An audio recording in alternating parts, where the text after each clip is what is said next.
سعودی عرب اور پاکستان کے درمیان نئے دفاعی معاہدے پر ہندوستان کا رد عمل۔ ہندوستان نے سعودی عرب اور پاکستان کے درمیان دفاعی معاہدے کا جائزہ لینے کا اعلان کیا ہے۔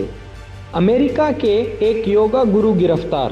بنگلورو کے ایک مشہور یوگا گرو کو امریکہ میں ایک نابالغ لڑکی سے جنسی ہوس سے بھری حرکت کرنے کے الزام میں گرفتار کیا گیا۔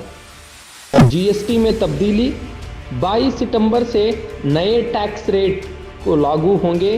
وزارت خزانہ نے جی ایس ٹی میں تبدیلیوں کا اعلان کیا ہے، جس کے بعد کچھ ضروری چیزوں پر جی ایس ٹی کی شرح 5% ہوگی، جبکہ دیگر چیزوں پر 18%۔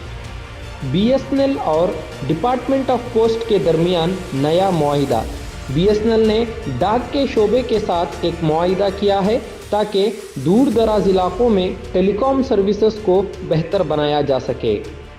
کرناٹکا کیبنٹ نے کلیانہ کرناٹکا ریجن کی ترقی کے لیے ایک الگ وزارت قائم کرنے کی منظوری دے دی ہے۔